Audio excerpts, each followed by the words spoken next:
All right, let's make a formal introduction for our listeners. Good afternoon, Toby. My name is Claudio, and I'm calling you from Washington, D.C., from the Fairfax City. We are very grateful that Toby Amies accepted our invitation to our show. Toby, welcome to the show, man. Thanks for having me. No problem. Toby, let's go back to the beginning of your life. Were you born like in a musical family? I mean, how old were you when you perhaps began taking, I don't know, guitar lessons, piano lessons, that sort of thing? No, I wasn't. It wasn't a particularly musical family in terms of there were no musicians in the family, but my father in particular really liked music, and I grew up in the sort of early to mid 70s, I suppose, and that was just a great period for music in the UK because you had just on Top 40 Radio 1 in the UK in the 70s, you had the tail end of disco. You had this incredible group of sort of very odd novelty records, one-hit wonders, and so on.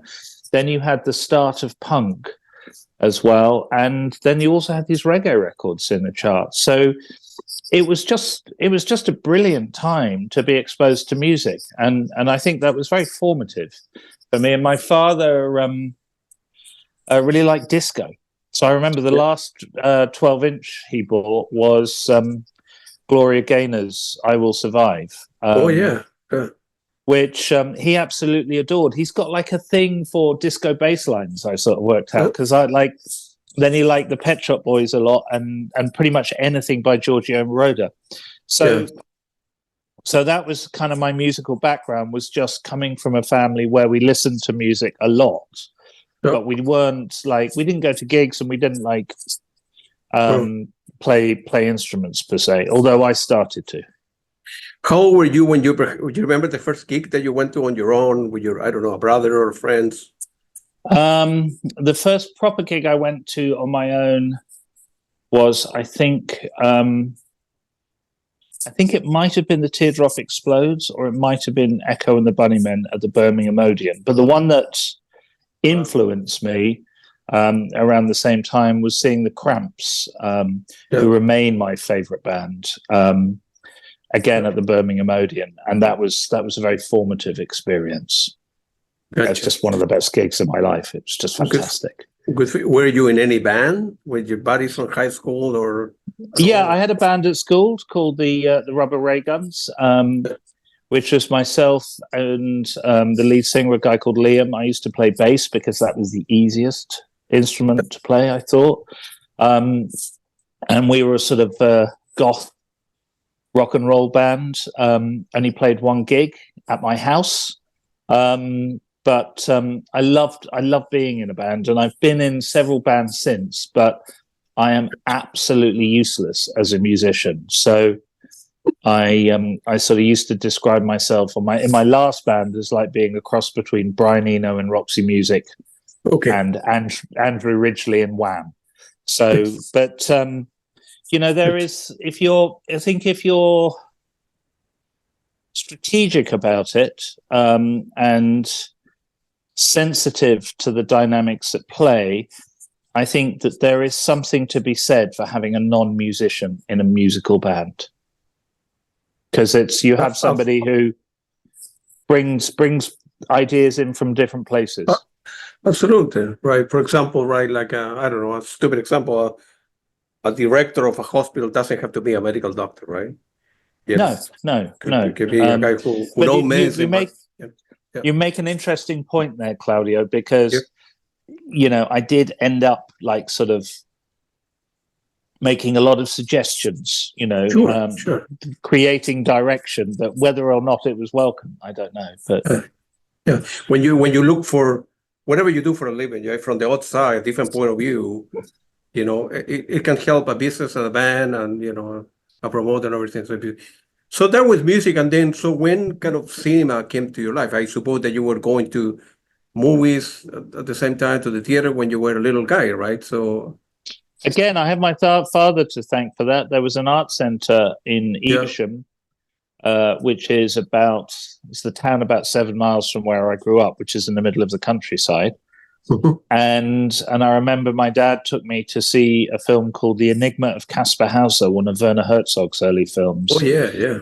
And that was an introduction to true cinema for me. Oh, yeah, I mean, yeah. I'd sort of seen, you know, Star Wars and stuff, but that was the first film where I was like, oh, you know, it opened up a universe of possibilities for me. And there's something very haunting about that film that you know still stays with me today. But then I became something of a Herzog obsessive after that, because around that time, you know, I sort of became a goth, and then Nosferatu came out, and I was sold basically. Yeah, yeah. Mr. Werner Herzog is a very special guy, and I assume that you know the music. You know, he used the movie for Popol Vuh, right? So German band, and yeah, they were very famous. I had the pleasure and the opportunity to interview some guys from the band, and they're very interesting. Yeah, Aguirre, which I think they did the soundtrack for that. That's remains one of my favorite all-time films. I got you. I adore that film. I got you. And your first feature documentary, I think, is called "The Man Whose Mind Exploded." Yes. And I think I had a national cinema run in the UK. I was acquired by Netflix.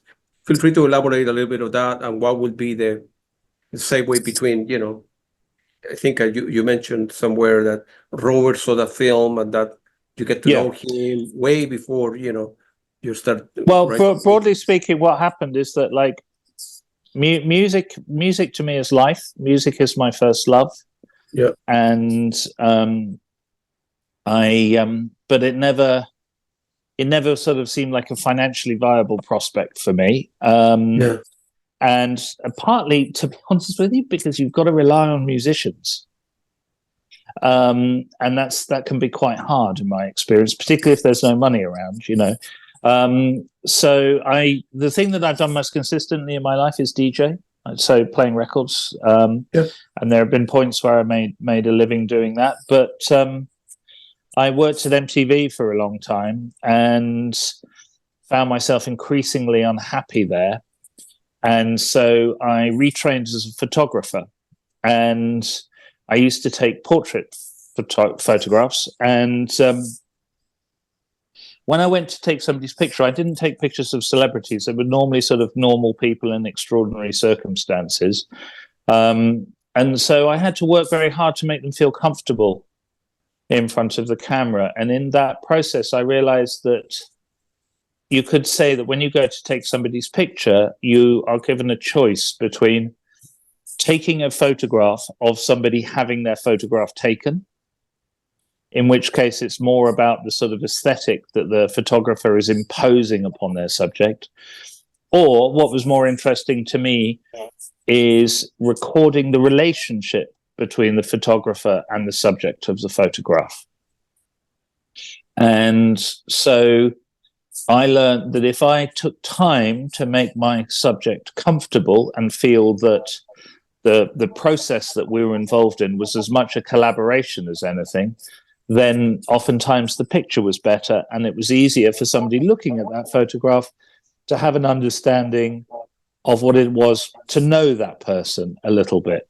So I'd gone to take photographs of a man called Draco in Brighton, and when I went into his flat, I was just amazed by what I found in there, because it was a sort of work of art, really.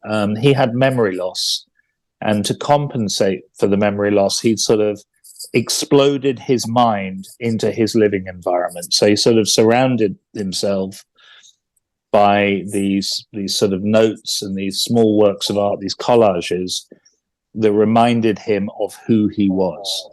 And when I saw that, I spoke to a friend of mine who was a radio producer about making a radio documentary about his space. And when people heard that, they said, well, you should make a film based on this. And so that's what I ended up doing. I sort of used my knowledge of cameras that I had from photography to make this film, which was a very intimate, subjective record of my relationship with this extraordinary person who had very serious brain damage but had chosen to live in a way that accommodated that and celebrated the moment. So it's a first-person documentary, but the idea is it's not about me. I use myself in order to take the audience of the film into a very particular environment, which is, of course, what happens in the Crimson film as well. So Robert saw that film. I think Toya, his wife, introduced him to it, and I'd also done a little bit of work with Robert on a Radio 4 documentary about archiving, and so I think I was telling him that somebody had contacted me on Instagram and said, "You don't know me, but me and my friends have a sort of sex cult in Oakland, California, based on the notion of cosmic fuck." And cosmic fuck was a tattoo that Draco, the star of my first film, had on his chest. And it's sort of, there's a joke about that in the film. And so this person, David, wrote to me and said, you know, we've all got tattoos that say cosmic fuck on it. And I was having a drink with Robert near Christmas in 2017 and telling him how great it is when you sort of, you make a work of art, you put it out there, that no matter what you thought it was, there's a point where it sort of, it gets, it mutates into something else. It becomes something else for other people that you couldn't possibly imagine. And the next day I got an email from him suggesting I come over to the house, and it was him and his manager were there.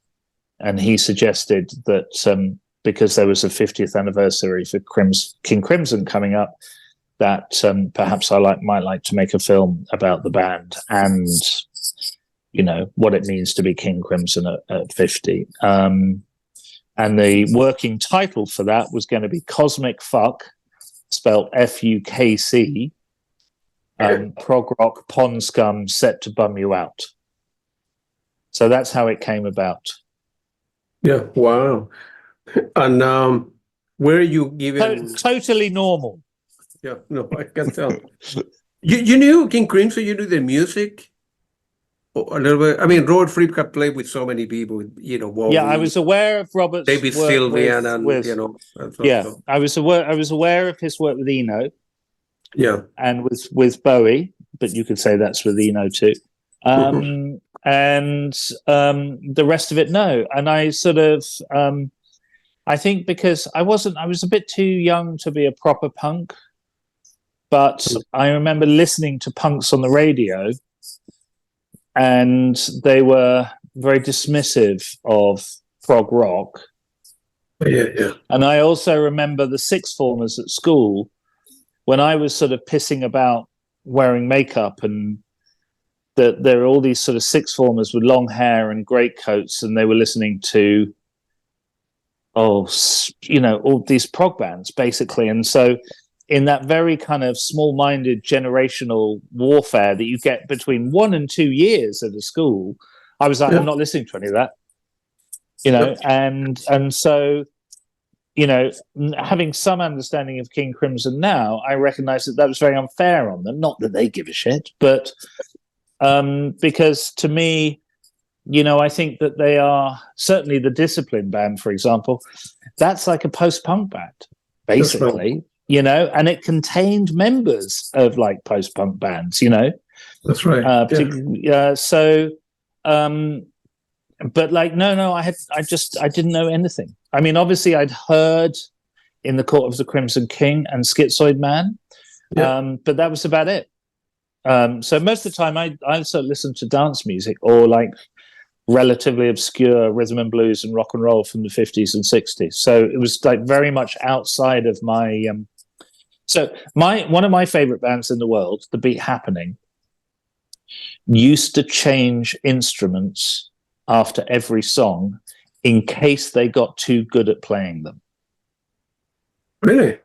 Yeah. So, that's my musical sensibility, which is, in some ways it's the complete opposite of what people think of when they think of King Crimson. And I've always been I remember seeing the Flux of Pink Indians playing at Evesham Town Hall at the end of the 70s or the early 80s. And I remember one of the guitarists had to do some tuning on stage. And as he did, somebody from the audience shouted out, "Muso!"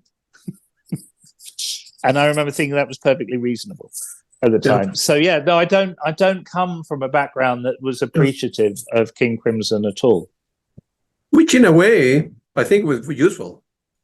I'm sure it's one of the things that Robert thought was like absolutely right, a qualification.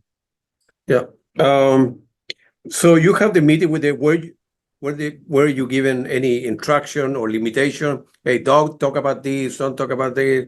Show this. Show that. Or you nothing say, whatsoever. There was that both David and Robert spoke to me about things that like the movie could cover. Particularly the idea of what music is and what music does. But no, and I was said to Robert, is there anybody I shouldn't talk to or whatever? And he said, I want you to talk to everybody you want. You know, it's like they gave me absolute total creative control. I mean, there were things that were done or not done during the process that you perhaps might look at as attempts to influence the process, not necessarily control it. But no, I was an absolutely free agent. And I remained a free agent throughout the post-production process. And there was a point where there was an earlier iteration of the film, which was called Cosmic Fuck Prog Rock Pond Scum Set to Bum You Out, that didn't really get a very good response. We put it out to some festivals and so on, and it was sort of, there was tumbleweed and no positive response. And there was a reassessment of where we were as a result of that. And during that reassessment, Robert expressed some regret, I suppose, that there wasn't more music in that version of the film. But there was no imperative, or nobody told me to do anything at all. They were like, if that's the film you want to make, then that's the film we're putting out. They were very honorable about that side of it. And subsequent to finishing the film, people have said to me, what do you want to do next? And I say, well, I would like somebody to give me several $100,000 to make a film about a subject and not interfere in the creative process whatsoever, because that's how I got to make this film. Man, I hope that come true, because you think that's great that you have a lot of freedom. And I saw this we're talking about, for people that don't know, we're talking about this baby, and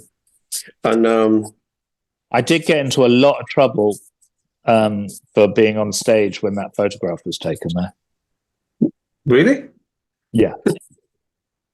That was this is the Royal Albert Hall, right? Yeah, that one. Yes, yeah. And that's me down at the bottom. Yeah. That is that insert, that's the Tring. That was their rehearsal studios, and we filmed a live performance in that, and it was Gavin Harrison's idea to do it in a circle. Gotcha. Yeah, and the beautiful thing about this, that you let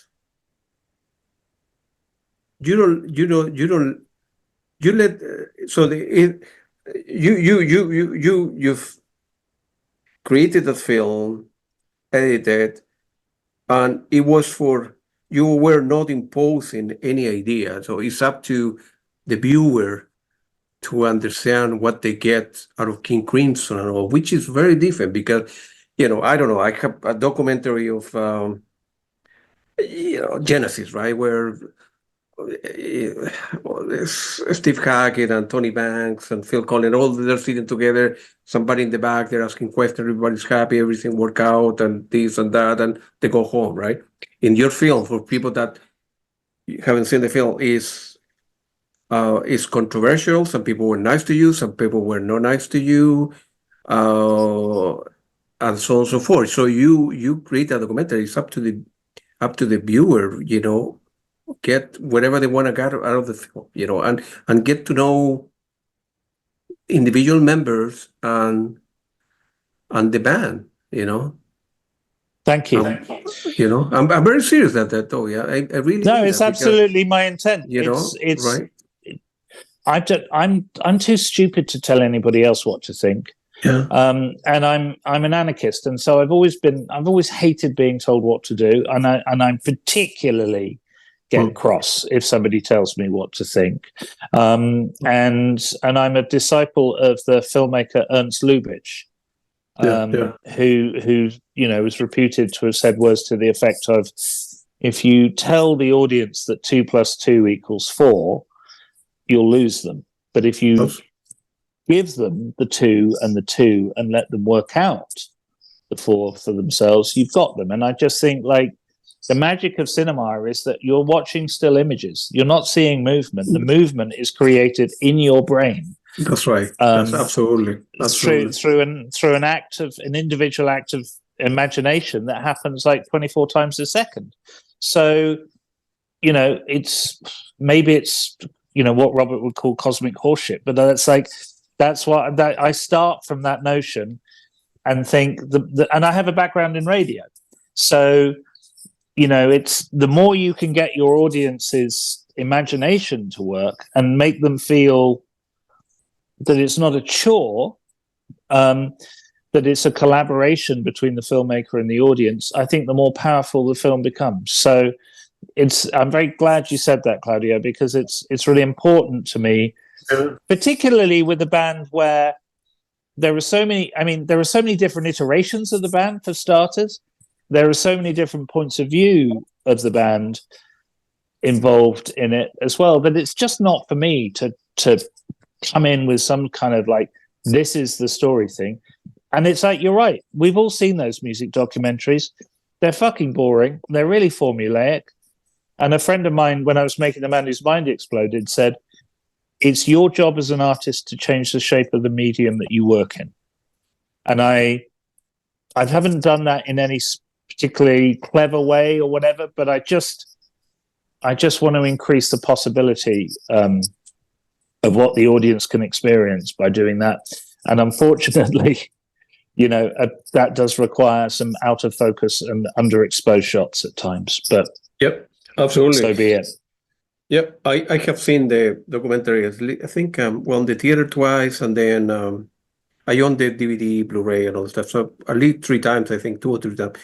And every 2 weeks I watch it again because I like King Crimson. And in my opinion, the film was very different every time. It has a lot of detail that I didn't caught the first time around, and like you say before, you let the user discover the documentary on their own, which is a beautiful thing. And another example would be, I don't know, the Werner Herzog movie. You see it the first time, you see it second time, it's Yeah. And, I also I play or used to play a lot of first-person shoot-'em-up video games. Yeah. And that is where you have this first-person point of view, and where you're exploring worlds and you're coming up against various adversaries and challenges and so on. And it was only last year that I realized that influences my filmmaking. But I just want, I want to discover things, and I want the audience to discover things in the same way. And so it's a nice process, and it requires, fortunately for me, a significant degree of ignorance to do that, because if you know everything already, you're not going to have the joy of discovery. Absolutely.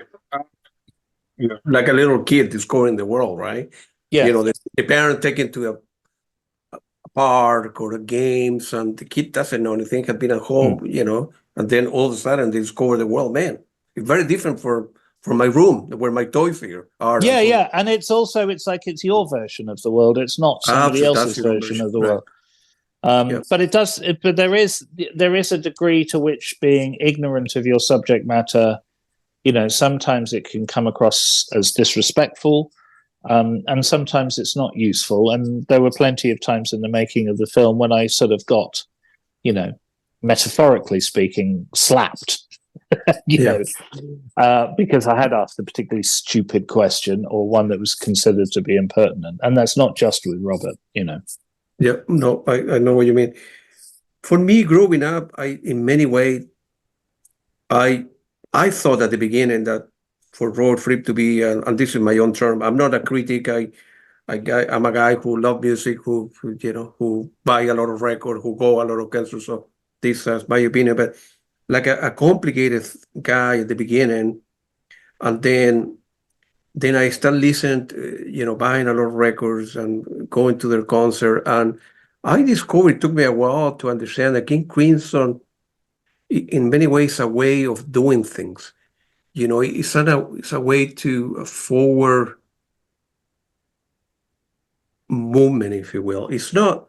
I thought that it was a prog band at the beginning. Like if you have asked me the same question 7 years ago or whatever, we say no, that's a very good prog band from the UK, and they have an American player and have evolved over time. The people were in the 80s and 90s are very different from the current configuration. They have one drummer, now they have three.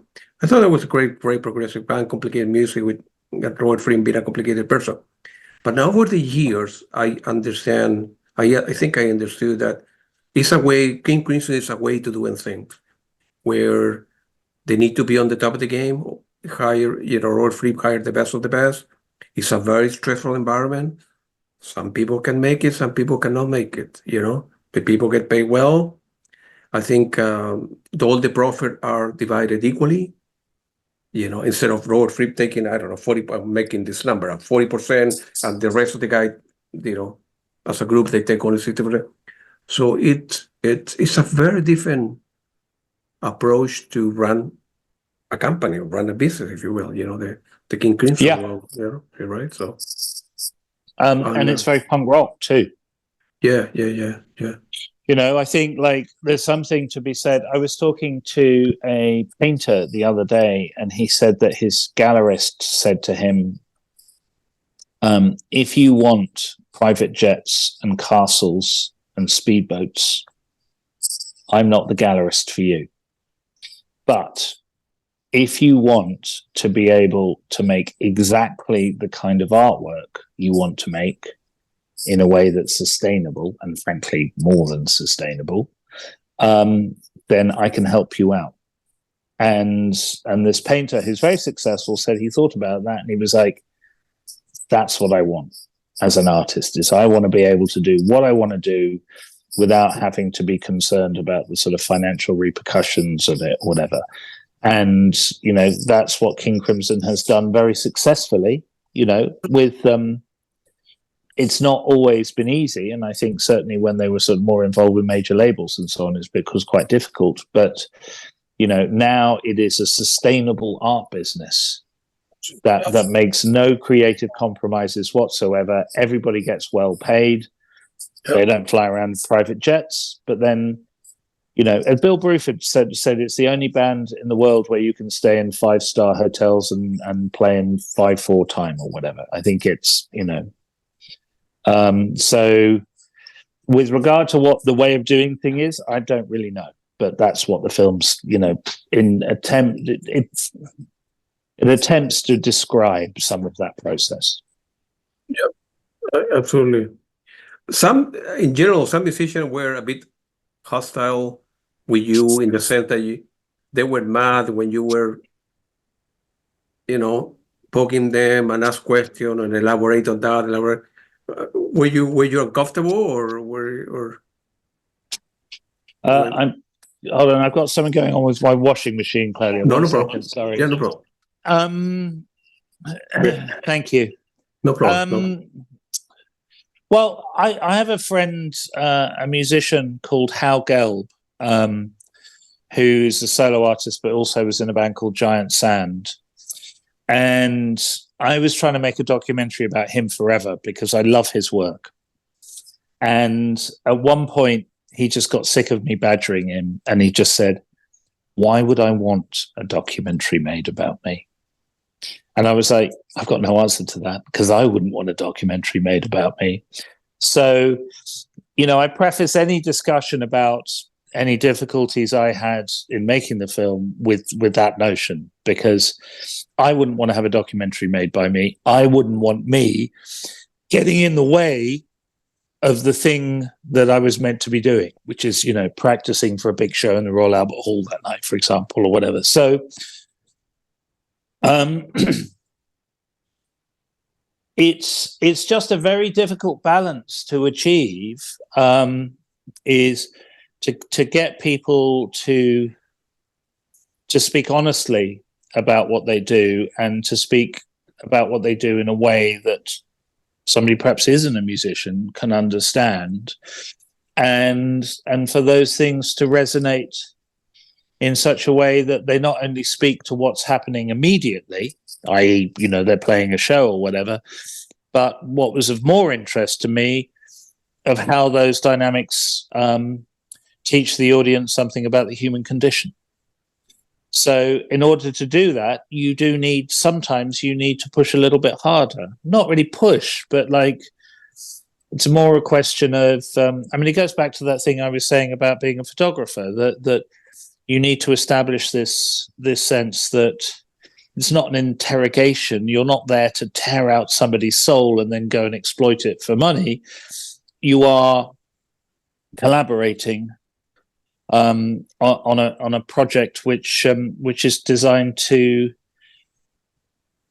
hopefully illuminate and entertain. Yeah.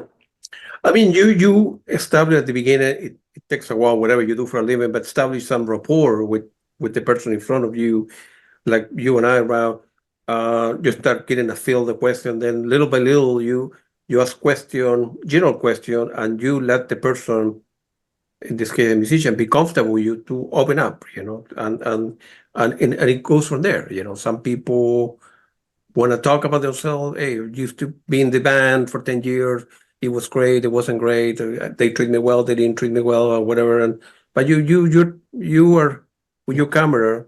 They are telling the story for you to the whole world to interpret whatever they want to interpret, the way that he or she is talking about their life. So it takes skill. It's not that easy.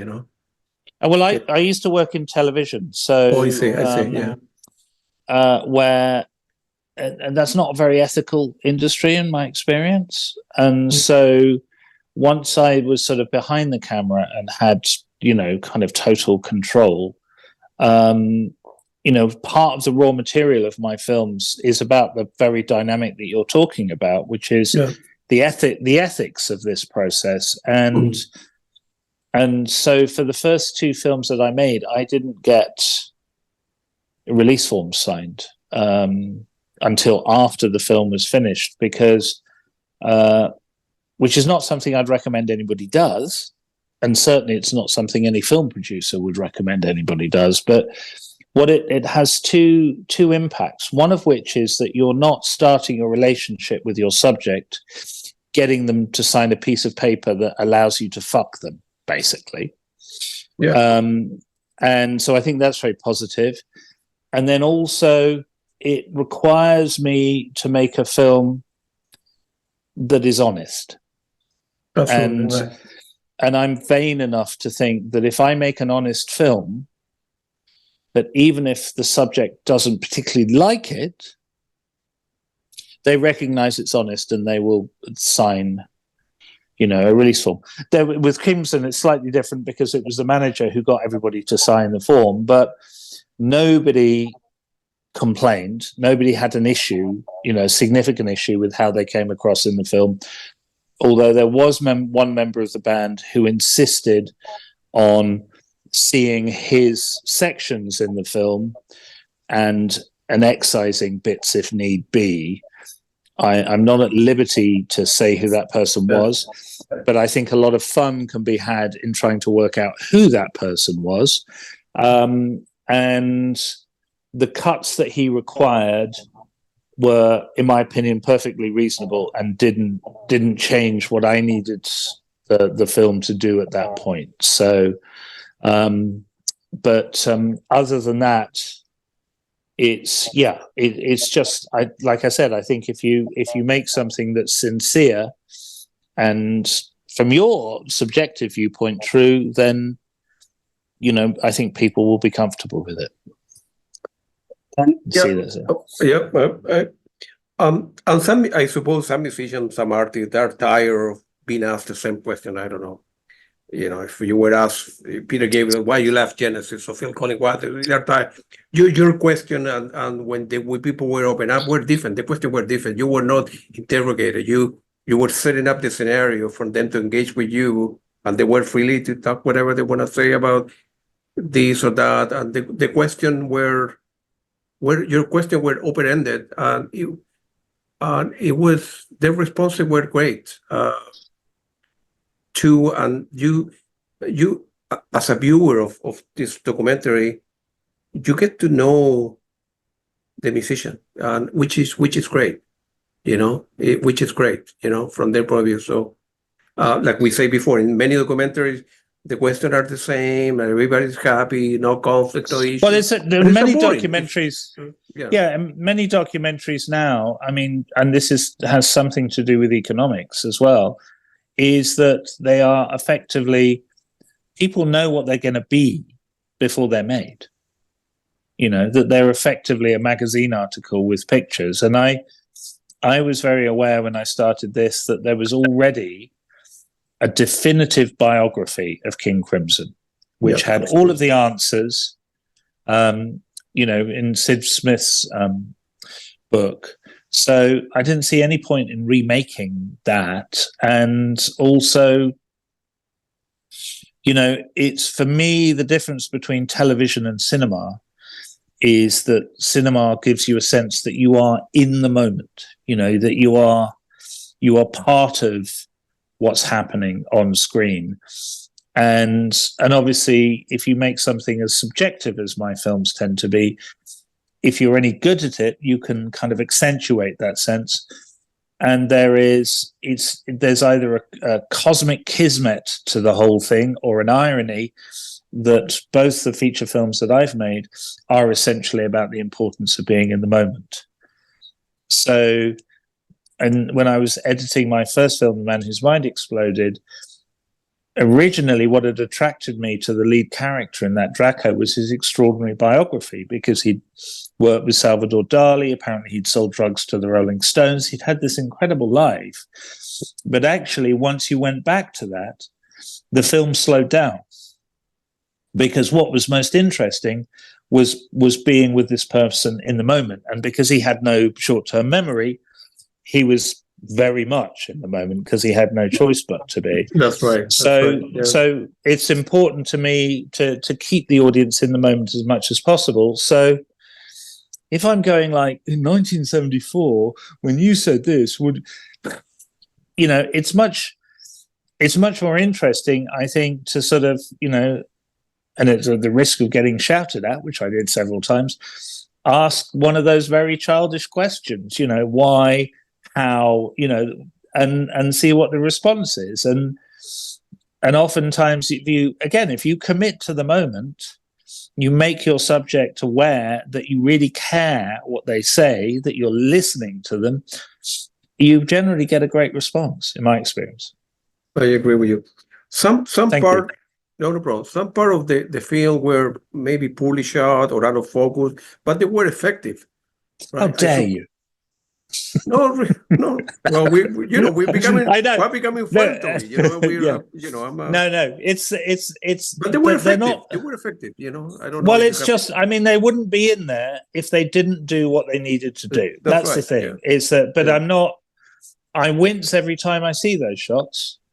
But I had no choice, and there's a point where if it's only you, because if I had a DOP there and a sound man, and then I'd need an assistant, you've got a 4-person crew there. And so you start to film theater. Right, yeah. And so, I hope in future my camera work is slightly better, but basically it's what matters is what's happening. Absolutely. Right. Yeah. So you have to accept those things sometimes, but every time I see them come up on screen, I am full of self-loathing and regret. No, no, I agree with you. Silence plays a big part of this film, and there is a section where there is nothing. I assume that people have seen the film and the movie and on the theater or on the Blu-ray, where Mr. Fripp he's quiet for 10 to 15 seconds or 10 seconds. For me, it was an eternity. 3 hours. I was very uncomfortable, to tell you the truth, because we as human beings, right, are so used to our stupid phone and social media and noise, music in the background. You go outside and traffic, this, that, as supposed to be the nature bit outside in the countryside. There's nothing. Maybe birds, a little singing. But you ask a question to Mr. Fripp, and then he thought about it, he thought about it, he thought about it. For me, it was an eternity. I was uncomfortable because I'm so used to noise and distraction that being in the moment, being quiet, no, nothing. And I think you may have told the sound person and all your assistant, no. So I don't want any sound. I don't want music, electronic music in the background, created the moment. No, nothing. Cut everything. Robert Fripp's on the camera. He's thinking, and then eventually he says something. I don't even know if he's thinking, Claudia. I've got no idea what he's doing there, but it's sort of, the film is built around that moment. Yeah. And Bill Rieflin said to me, I wish it was in the film, but he said that Robert has this, one of Robert's aphorism is that duration is subjective. And so I think that moment, demonstrates that very beautifully. And it gives the audience a chance to do the thing that you sort of identified at the beginning of this conversation, which is to make their own mind up. Absolutely, yeah. And it's like you're right there. You are thrown into this moment, and there's nothing to hold on to, and you are, in a way, as Gavin Harrison says in the film as well. It's like you're stuck on that. You don't know what to do. There's no guidance and stuff. And when I was recording that moment, it was just me and Robert in his study. There was part of me that was concerned for his welfare, but the sort of the rapacious documentarian in me decided just to carry on filming and not ask and not interrupt, because I was aware of just how powerful it would be, not in the film, but especially in the context of a cinema. And when I'm present at a screening, I always try and be around for that moment, because I love the sensation of this group of people having an experience as a community, but also there's something very intimate about that. And I think you're right that you do feel very alone when you're experiencing it. And then it's this sort of, you get this fantastic sense of people initially being confused. They think the film's frozen or something, and then they think it's funny. And then there's quite often there's a pause where it carries on, and then you sense that people are embarrassed for thinking it's funny. And then I have a sense, and this was my hope when I was editing it with Ollie Huddleston, the fantastically talented editor who deserves an enormous amount of credit for the film. There's a moment where you have the sense that they're seeing Robert's humanity. And I know that, several people have said that that the film just shows Robert to be a tyrant or a martinet or whatever, or any of the sort of cliched reductions of his character. But I think you really get to see his humanity in that moment, and that allows us to see that whatever the impact of some of his methodologies is that he's a human being like the rest of us. And I think it's sort of that's the point where the film solidifies itself, or like it comes into its own, I think, at that point.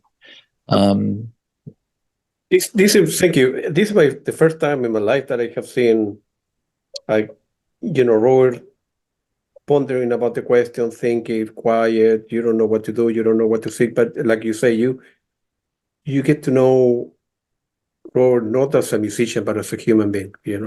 Being Yeah. pose a question, which the question was important to him, and so it's great that you have that. The rapport you have with Bill Riflin was very special. Yes. At the beginning, he didn't want to open up. He was playing with you as if you were audition. I know they hire you to do this film, but I don't want to. I have nothing to do. I don't want to talk to you. You can follow me around because you get paid to do that. But the things get together. He would get more comfortable. He open up. You visit him in, I think, his house in Seattle, in Washington, and then he was going through a difficult time in his life, medically, and then it was great that you captured that. Not many people have the opportunity to see that, So he was so special. Bill was a gift to everybody who met him, I think, and and he certainly was a gift to the film. He understood the relationship between the camera and the subject, I think, better than anybody else, possibly better than me, I think, even. And so when we were sort of interacting, it was like dancing, it was like you've just like dancing with an incredible partner who was leading most of the time, but I was very happy to be led. He also had a very sophisticated but also simple understanding of what King Crimson was, and I think was very comfortable in the band as a result of that, not just because of his friendship with Robert, but I think that he had a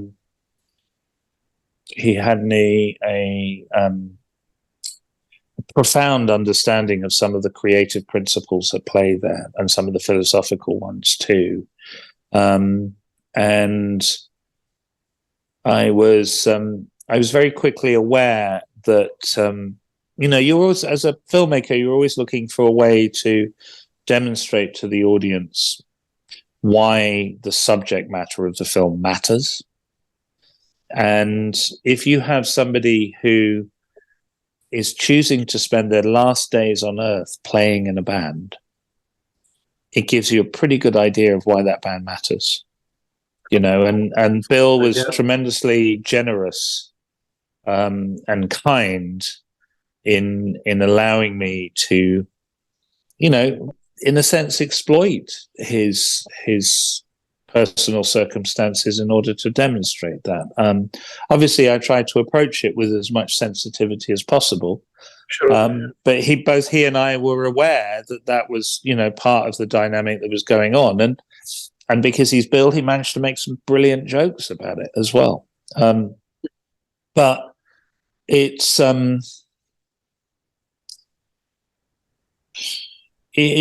heartbreaking that he's gone, because I did fall in love with him. I don't mean that in a homoerotic way. I mean, he was just a magnificent human being, and to be able to be so full of kindness and grace and understanding, with what must be just a horrendous amount of anxiety and physical pain, was an extraordinary thing. He's an example to us all.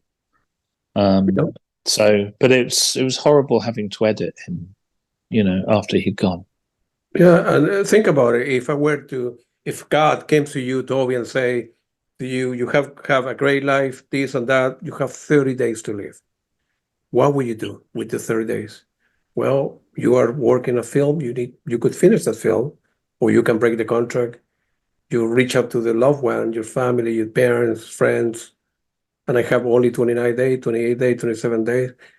It's difficult. It's not that, and the guy opened up to you, and you went to his world, and it was great. It was great. That was captured, man. So. Are you asking me that as a question, Claudio? No, what I was would I do making if a I had comment. 30 days left? So No, okay. Okay. Because the answer is I would murder some people. No, don't do that. They don't want to. No, I would. Bad people. But that's what I would do with my last days on Earth. Well, I don't know. I don't want to murder anybody. I'll send you the list. Okay, you can. I don't know. I will enjoy my life, I suppose. Yeah. No, there's a absolutely beautiful quote which I thought originally was from Francis of Assisi, but apparently it's actually Martin Luther. And somebody said, what would you do if you knew the world was to end tomorrow? And he said, I would still plant my apple tree. Yeah. Wow. And like, you know, my joke about murdering people notwithstanding is that is like how I think we have to approach life. Yeah, absolutely. I think toward the you did not the documentary, but you have like a 2 minute video promo where Mr. Fripp says, hey, I cannot be the only sane person here. And I would say that in general, the nature of King Crimson is a bunch of overachievers inside an asylum, if you ask me. Because every single musician that it is with King Crimson now, or used to be with King Crimson, they are at the top of the game. You know, they are 3%, you know, and they're all as a drummer, as a bassist, as a singer, this or that. You put a bunch of overachiever in Savannah Asylum. I think that's what, if you ask me, that's what my opinion of King Crimson is. And I think that's the case, you know. So it was funny for me when, yeah, go ahead. When I was starting to just make the movie, like starting the process of making the movie, I was talking to one of my executive producers, Nick Jones, who I've worked with for a long time and I'm a great fan of. And he said, and I was like, you know, like talking about sort of movies that I didn't, because I stopped watching rock documentaries basically as soon as I got the job. I was like, I don't want to think about rock documentaries. Yep. But Nick said to me, why don't you watch some heist movies? Which is generally about a bunch of guys, you know, all with very particular talents getting together to pull off one big job, you know, and it's not really apparent in the structure of the film that I'd sort of thought in those terms, but I think that I've been working with bands in one way or another for about 25 years at this point in my life, and well, there are some crazy things that happen in King Crimson, and there are definitely some crazy people who are in or have been in King Crimson. It as an organization, it works very efficiently to do the thing that it's meant to do, you know, and particularly now, I think, because, you know, no matter what's going on in their personal lives, or you know, that everybody knows that they're there to do one thing in particular. And whilst I'm a very chaotic individual, it's like I said, I'm an anarchist, and I'm disorganized, and I've got a terrible sense of timing. I'm always late, and so on. And so I do wonder whether Robert looked at me and was like, this is like kind of the opposite of how things are normally done. But there's an advantage, I think, to sort of seeing how those two things, you know, can operate together. But at the end of the day, the sort of thing that, even though we didn't really share necessarily much musical taste, or I mean, I've got music in common with Bill Rieflin. He's the only person who played in King Crimson who I'd seen play before, because I saw him play with the Revolting Cocks at the London Astoria in like the 80s. So, but otherwise, there is overall, I think everybody's united by this love of music, and this sense that music is life. As I said, you know, it's the most important thing. Yes, life. That should be a trademark. You should register the name. musicislife.com, according to Toby Amies. You know, the other thing is, in general, about people can talk, you know, this or that about the band, but 1969, now we are in 2024, 50 years, 55 years, right? That you know, on and off, you know, the band has been in business, if you will, you know, 3 years off, they do a new record, 5 years off, whatever. But I think there aren't that many bands that could, let's say, King Crimson say, okay, guys, this is going to be our last tour. Join our tour, it's going to be 2026. King Crimson, at least here in the United States, can do 50 shows night after night and will be sold out. Boston Monday, New York Wednesday, DC Thursday, DC, there would be many bands cannot do that. So, aside about that, the joke that was making about the Great Achievement and Asylum, this are very well run, very well managed, and still people are willing to see this band, and whether they understand the music, whether they think it's prop or not. This is a very well run, band, and they're profitable, So they might know, they know what they're doing, and although that, uh, a bunch of great musicians are willing to put with that stress level. Yeah, but I don't well, think it's really about the money. I think that the money makes it sustainable, but I do, as I said, I do think that the thing that everybody's got in common there is that they know what they're about to do when they walk out on stage actually matters. It matters to them, in their own personal ways, but they also recognize that it really matters to the audience. And they're not just playing the same fucking thing every night. That there's evolution there, and that that means it's a unique work of art that they participate in and create every time they walk out on stage. And I think that's something that makes them different from so many other bands, whether or not you like the music. And I consider myself inordinately privileged to have seen them live as many times as I have. And like I said, some of the songs are not necessarily to my taste, and I've seen some incredible bands live, but the King Crimson live show was just extraordinary in terms of the impact it had, It's a quasi-religious experience, even for me. Yeah, absolutely. I'm very lucky that I was able to.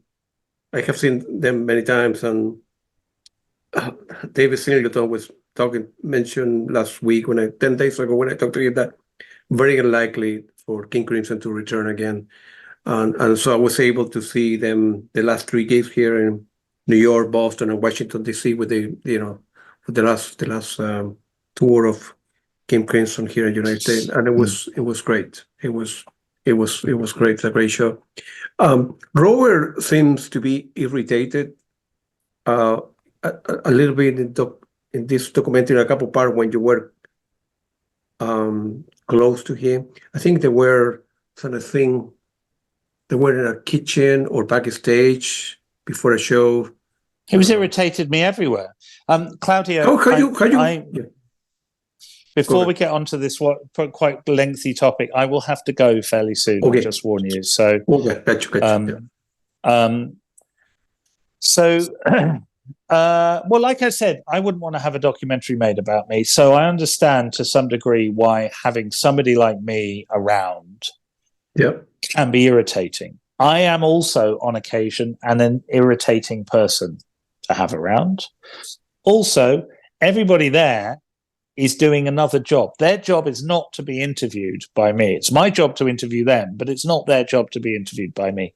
So oftentimes I didn't really mind that people were getting irritated because I was like, well, you're about to play a show for 5,000 people. And I'm just asking you the first question that comes into my mind. So that can be annoying. And, I think we were saying earlier, everybody takes the work very seriously. And so I had to do my best not to get in the way of the work and at the same time get the audience as close to the experience of being in the band as possible.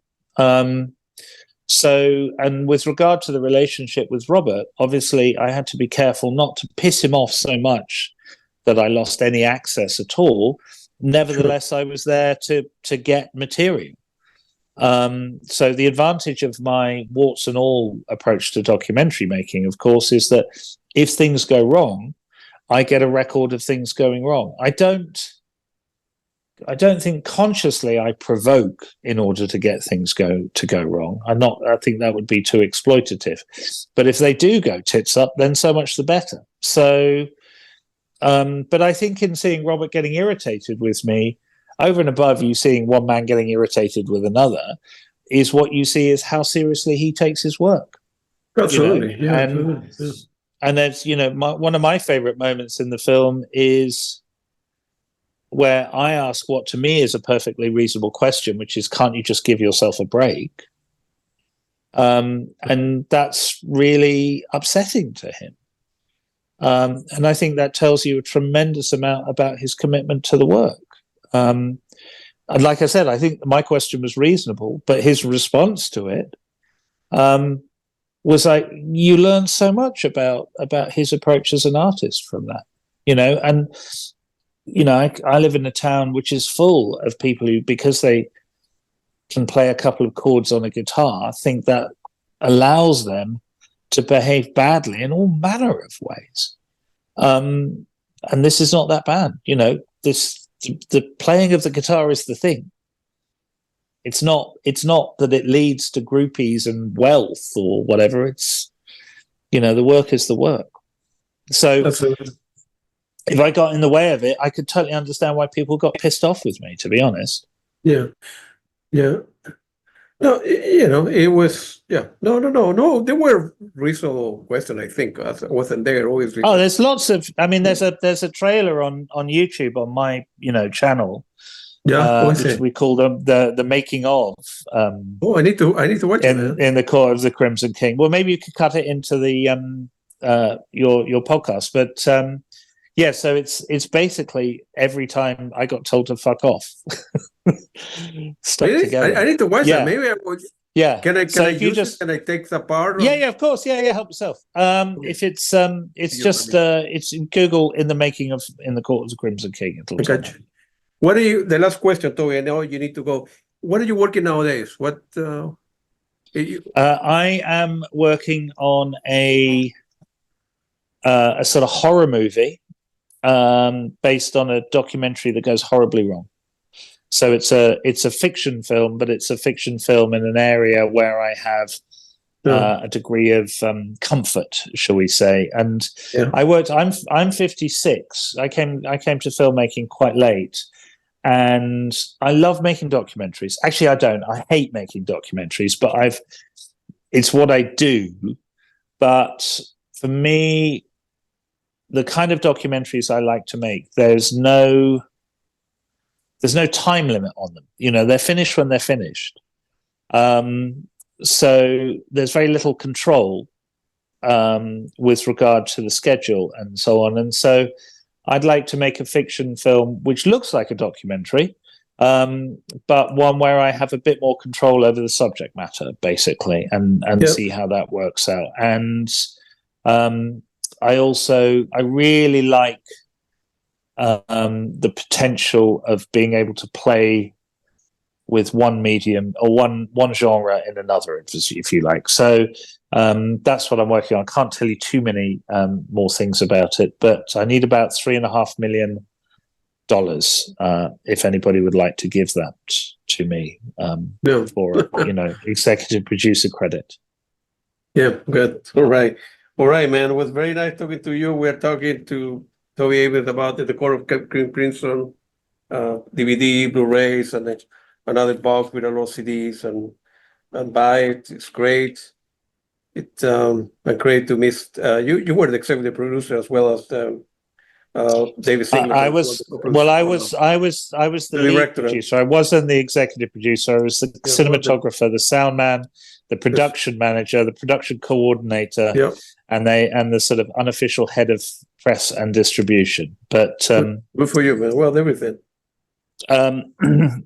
Thank you very much, Claudia. I really enjoyed the questions. And if people want to know about, I'm at Toby Amies anywhere, but also I have a Spotify account where I've got lots of playlists on there if people want to know what sort of music I really like.